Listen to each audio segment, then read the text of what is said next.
Hello, അപ്പോൾ ഞാൻ അവലുകൊണ്ടൊരു പരിപാടിയായിട്ടാണ് വന്നേക്കണേ. പ്രത്യേകിച്ചൊന്നുമില്ല, വീട്ടിൽ കുറേ അവലിരിപ്പുണ്ട്, കണ്ടില്ലേ? അപ്പോൾ ഒരു അവൽ മിൽക്ക് ഷേക്ക് ഉണ്ടാക്കാമെന്ന് വെച്ചു. ഇതിന് വേണ്ട ഇൻഗ്രീഡിയൻസ് ആണ് ഇതൊക്കെ. കുറച്ച് കപ്പലണ്ടി, കുറച്ചുകൂടി കൂടുതലുണ്ടായ അത്രയും നല്ലത്. പിന്നെ 3-4 ഈന്തപ്പഴം, 2 ചെറുപഴം.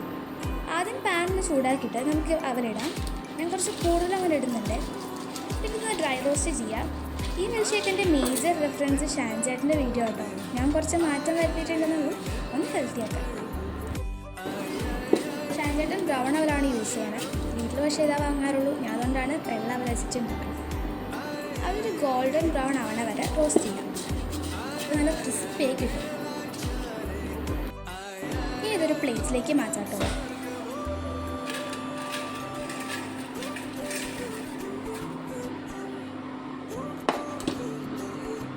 കണ്ടില്ലേ, നല്ല ക്രിസ്പിയായി കിട്ടിയിട്ടുണ്ട്.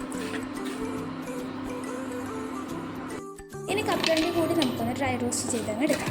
അപ്പോൾ കുറച്ചുകൂടി ടേസ്റ്റ് ഉണ്ട്. റോസ്റ്റ് ചെയ്യാനിട്ടിട്ട് വേറെ പണിക്ക് പോയിട്ടില്ല, അല്ലെങ്കിൽ ഇങ്ങനെ കരിഞ്ഞ് കിട്ടും. പിന്നെ തൊണ്ട് കളഞ്ഞ് യൂസ് ചെയ്യുന്നതുകൊണ്ട് കുഴപ്പമില്ല. ഇനി ഒന്ന് ചൂടാവട്ടെ. മിൽക്ക് ഷേക്കിൻ്റെ മെയിൻ ഇൻഗ്രീഡിയൻ്റ് ആയ പാല് ഒന്ന് ഫ്രീസ് ചെയ്യാൻ വെച്ചിട്ടുണ്ട്. അത് വീഡിയോൻ്റെ സ്റ്റാർട്ടിങ്ങിൽ പറയാൻ മറന്നു. ഇതൊരു മിക്സിയുടെ ജാറിലേക്ക് ഇടാം. ഇനി ബാക്കി ഇൻഗ്രീഡിയൻസ് ഇടാട്ടോ. റോസ്റ്റ് ചെയ്ത അവലും കൂടി കുറച്ചിടാം. കുറച്ച് കപ്പലണ്ടി കൂടെ വേണമെങ്കിൽ കേട്ടോ. അപ്പോൾ ഇത് ഗ്രൈൻഡ് ചെയ്ത് എടുത്തിട്ടുണ്ട്. കണ്ടോ, നല്ല ക്രീമി ആക്കി ഇട്ടിട്ടുണ്ട്. പിന്നെ ഞാൻ പഞ്ചസാര യൂസ് ചെയ്തിട്ടില്ല കേട്ടോ. ഇതൊക്കെ ആഡ് ചെയ്യുമ്പോൾ തന്നെ ആവശ്യത്തിന് മധുരം ഉണ്ടാവും. പിന്നെ ഗ്ലാസ്സിലേക്ക് ഫില്ല് ചെയ്യുമ്പോൾ 3/4 ഭാഗം ഫില്ല് ചെയ്താൽ മതി കേട്ടോ. അവൽ മിൽക്ക് ഷേക്ക് ആവുമ്പോൾ അവൽ കുറച്ച് കടിക്കാൻ കിട്ടണ്ടേ. അപ്പോൾ ഗ്ലാസിൻ്റെ ബാക്കി പോർഷൻ അവലിട്ട് നിറയ്ക്കാം.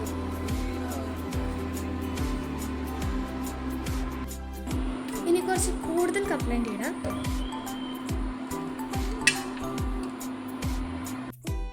ഒരു സ്പൂൺ എടുക്കാം. ഒന്നും താഴെ പോവാതെ ഒന്ന് മിക്സ് ചെയ്ത് എടുക്കാം കേട്ടോ. ഈ വീഡിയോൻ്റെ എൻഡിങ്ങിൽ ഒരു സർപ്രൈസ് ഉണ്ട്.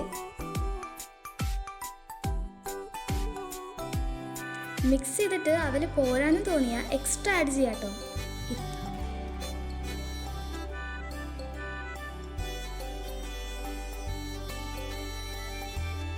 ഇത്രയൊക്കെ പറഞ്ഞപ്പോൾ ഇതുണ്ടാക്കിയത് ഞാനാന്ന് വിചാരിച്ചു അല്ലേ?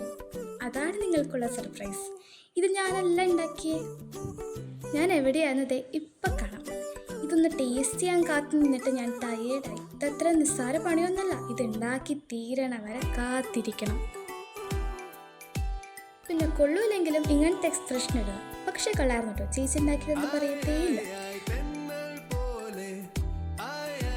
അപ്പം അത്രയേ ഉള്ളൂ. Okay, bye. അയ്യോ പോവല്ലേ. ഈ വീഡിയോ ഇഷ്ടപ്പെട്ടാൽ ലൈക്ക് ചെയ്യാൻ മറക്കല്ലേ. പിന്നെ സബ്സ്ക്രൈബും ചെയ്യണേ. വേറെന്താ, ഒന്നുമില്ല. അപ്പോൾ താങ്ക്സ് ഫോർ വാച്ചിങ്.